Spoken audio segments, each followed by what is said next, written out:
milioni 3 hapa. Daktari akatengenezea na Mungu ajui, haelewi kwamba hili ni kinyume na Mungu. Haleluya. Kakafanyiwa operation. Yule daktari akaweka nani? Akaweka maputo, akaweka maplastiki. Chezea wewe. Watu ambao hawana Mungu ni hatari sana. Baada ya kuweka maplastiki, siku moja kakapanda ndege. Sasa kadiri unavyopanda kwenda juu kisayansi, kuna pressure inaongezeka. Sasa kule shida, kakaanza kupata shida kwenye ndege kule juu. Shida ikaanza hapa, kakaanza kuumia, maana si anatanuka. Baadaye walipofika kule juu kabisa, yale matiti yakapasuka, yale maputo ambayo yalikuwa ndani ya kamanyonyo yake yakapasuka. Alafu kilichoshangaza, kakasema eti my God, kakasema hivi eti Mungu wako, Mungu yupi? Mungu yupi aliyekwambia uweke maplastiki kwenye manyonyo ili wanaume wasio na Mungu wakupende? Mtanzania mwenzangu ninayekupenda, ngoja nikwambie ukweli, Yesu anakupenda. Ni dalili za kurudi kwa Yesu. Tubu na kuiamini Injili, na yako mambo mengine yanakuja. Unaona wadada wanatembea nusu uchi barabarani, anatembea na kikaptura, anatembea na zile nguo za ndani, anaona sawasawa kabisa. Nilishangaa, ukienda pale Kariakoo, hata hapa hoteli, unakuta kibinti kimevaa kikaptura, alafu kina nguo cha kubana, alafu nguo imejichora kabisa na rangi yake imejichora chupi. Oh my God, my Lord. Wanaume nao pia wameiga mbaya sana. Wanataka wavae mlegezo hapa, alafu ile ya ndani ile inaonekana. Unaelewa nikisema ya ndani? Wanaume na kufichia siri, lakini ngoja nisikufishie siri, maana hata wadada nimesema ni chupi zao, wameona kwamba ni sawa. Ngoja nikwambie, wengine wanajiuza, wameamua kuuza utu wao. Wewe mwanaume na mwanamke, nisikilize, ni kwamba maadili yamepungua sana. Tubu na kuiamini Injili. Hii ndiyo Injili, maana umedanganya kwenye dini. Jamani, hayo yote nayo yasema ni watu wanayoyafanya ni watu wenye dini. Sasa ngoja nikwambie, sasa dini imeferi, na Mungu alijua, na Mungu alielewa ya kwamba itafika mahali dini itaferi. Atakayeweza ni mwanaume mmoja tu, anaitwa Yesu. Haleluya. Ngoja nikwambie habari zake. Huyu mwanaume anayefanya mambo makubwa, Yesu Kristo wa Nazareth. Siku moja Yesu akiwa anahubiri mitaani kama mimi hivi. Haleluya. Yesu ni mwana wa Mungu. Yesu ni Mwokozi. Bwana amenisaidia mimi, na wewe anaweza kukusaidia. Mimi niyekuwa mwenye dhambi, ninakunywa pombe yangu, pombe pia aina zote, my God, my Lord, mbaya sana, pombe za kienyeji, pombe sikiza zote, mchana wangu jua langu. Lakini siku moja nikasikia habari za Yesu, ya kwamba kuna namna nyingine ya maisha. Haleluya. Maana ukipata ka 2500 nyakati zile, baada ya kupelekea familia, unaenda kwenye baa, alafu unaona uko salama. Kule nyumbani watoto wanakula matembele na maharage na ugali, tena unapigwa mara moja, unapigwa mchana alafu jioni. Haleluya. Ngoja nikwambie habari njema ya kwamba Yesu anakutoa humo. Wewe uliyebobea kwenye banki, anayeweza sio dini yako, sio mkuu wa dini yako, sio mtu mwingine yeyote, ni Yesu. Haleluya! Iko tabia ambayo umeshindwa kuacha, iko tabia ambayo imekushinda. Yuko anayeweza kukusaidia. Mwingine akasema hivi, mchungaji, yani mimi siwezi kuacha uzinzi. Eti uzinzi tu, wakati wazinzi wote wanaenda jehanamu. Wazinzi wote wanaenda jehanamu. Mwingine akasema, mchungaji, mimi siwezi kuacha sigara. Eti ka sigara ndo kanampa shida. Maana mwanadamu tu wa kawaida ameandika hivi kwenye ile pakti, uvutaji wa sigara ni hatari kwa afya yako. Hiyo ni mwanadamu, mtu aliyepewa maarifa tu kidogo, mtu tu aliyepewa maarifa kidogo. Uvutaji wa sigara ni hatari kwa, malizia basi kijana mwenzangu, kwa afya yako. Na kule Ulaya unajua wamefanyaje? Wamewacholea kabisa madhara ya sigara. Wameuchora moyo, alafu wakaweka na figo, moyo na figo. Wakasema kwamba ukivuta sigara sana, sasa madhara yake ni haya. Wameyachora. Lakini mwanadamu na akili zake anaenda kabisa dukani, naomba sumu. Yaani maana yake ni kama hivi, unasema naomba sumu. Jioni ya leo nisikilize, ni kwa sababu maadili ya mwanadamu yameharibika mno.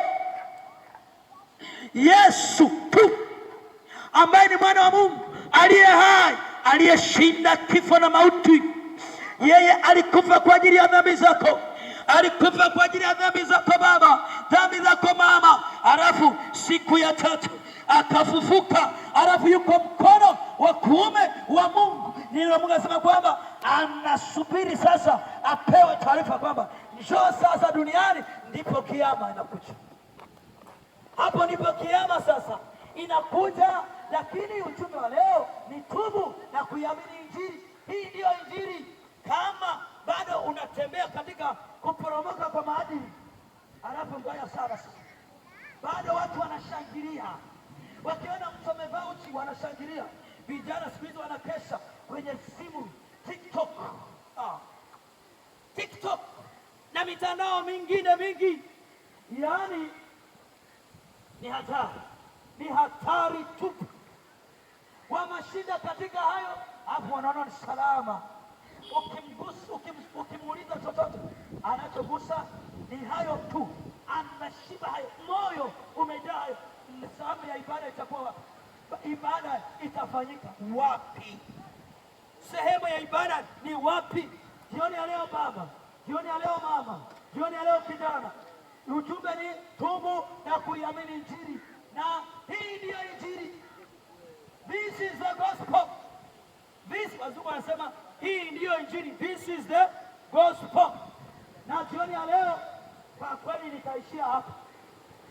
Natamani nikuombee, natamani tuombe pamoja. Natamani kwa kweli vijana wenzangu, tunaona mimi nilivyoendesha vijana, aliyenitoa huko ni Yesu tu. Baada ya kuokoka, lakini nilikuwa na dini kama ulionayo, naendelea na bandi, naendelea na uganga wa kienyeji. Nimekwenda mimi kwa waganga wa kienyeji, my God, nikapeleka pesa yangu, nikapeleka kuku wangu. Baada ya kuwapa familia wakacelebrate, baada ya kufurahia na familia, napelekea waganga wa kienyeji. Lakini siku moja nikasikia habari za Yesu anayeweza kubadilisha.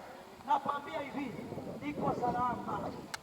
Shauku zote, kiu zote sina. Vijana siku hizi kapiti kakipita, mi macho tu inafatisha mpaka dakika ya mwisho. Na wengine wamesema eti mashallah, eti ameshuka kutoka mbinguni. Hapo ameshuka kutoka mbinguni, ameumbwa tu, ni mwanadamu tu. Haleluya, ni mtu tu, lakini kwa sababu ya tamaa yako mwenyewe, wala sio mpango wa Mungu. Bwana Yesu asifiwe. Sio mpango wa Mungu, umejiingiza, umejikuta humo, umejikuta na watoto watatu kwa wasichana tofauti, alafu hujajiuliza hata yule wa kwanza, yule wa pili, yule wa tatu. Hiyo ndio shida ya mwanadamu, hajiulizi, hana majibu, lakini Yesu ndiye jibu. Ndio maana tunaandika kwenye gari letu ya kwamba Yesu ndiye jibu la mambo yote. Every question, kila swali ulilonalo moyoni, nasema maswali ya moyo. Na wakati mwingine, sio wakati mwingine, wakati wote maswali ya maisha haya, Yesu ndiye jibu. Mungu akubariki, Mungu akubariki baba, Mungu akubariki mama, Mungu akutie nguvu mama. Kijana unanisikia tena leo, nitaenda kuomba kwa ajili yako. Baba, katika jina la Yesu, ninakushukuru Mungu kwa kutupa fursa hii tena jioni ya leo kunena siri za ufalme wa mbinguni. Asante kwa ajili ya neema hii ambayo umeiachilia ndani ya utende. Asante kwa kutupa kibali cha kunena siri za ufalme. Asante kwa ajili ya serikali yetu nzuri, ambayo imeruhusu uhuru wa dini katika jina la Yesu, uhuru wa kuabudu katika jina la Yesu. Na kutukuza Bwana, na kuinua Bwana, na kubariki Bwana katika jina kuu la Yesu. Wanazareti rabo yeke mesondo mitasata yando rikosakota masakata yaman kandoro nabosa rikoshikanama yeke mesokota shandara basiya kamba yanamaya roboseketa masakata yamanda kantara mabo rikori ya masika. Baba, naombea vijana hawa, wa baba hawa, wa mama hawa, watoto hawa. Yesu, kawarehemu siku moja, ukawakomboe, ukawaokoe kwa jina la Yesu, ukawaokoe kwa jina la Yesu. Gorama ya sokoto yeke besokota jandorobosia kamboria mandorobos robosekekayama masokotanamo yeke mesokota jandorobosia masakatayama robo seketa. Baba, katika jina la Yesu, wewe mwenye uweza wote, mwenye mamlaka yote, ponya walio wagonjwa katika kijiji hiki, wavute e Bwana, walete e Bwana kwa jina la Yesu, kwa ajili ya maombi na maombezi, wavute e Mungu. Maana umesema kwamba kila mtu, hakuna mtu anayekuja kwako isipokuwa amevutwa na wewe mwenyewe. Baba, nami nakusihi wavute mwenyewe, walete mwenyewe. Maana hata mimi Bwana ulinivuta wewe mwenyewe Bwana, kwa neema yako, kwa huruma yako, kwa fadhili zako, kwa upendeleo wako, katika jina la Yesu. Shambori ya mande riko shaka masaka tamu robo sheketa. Na kuinua Bwana na kubariki Mungu, ni katika jina la Yesu. Bwana, nimeomba na kushukuru, na wote tuseme amen. Amina. Mungu awabariki, Mungu awatunze, awaponye na mapepo na majini yanayowasumbua, awaponye na uhanga katika jina la Yesu Kristo wa Nazareti. Awaponye kila magonjwa ya kila namna, uharibifu uliokosa amani, uliokosa ushindi. Mungu akakupe ushindi tena, aliyekupa uliokosa uelewa zaidi, ukaelewa tena jioni ya leo habari hizi katika jina la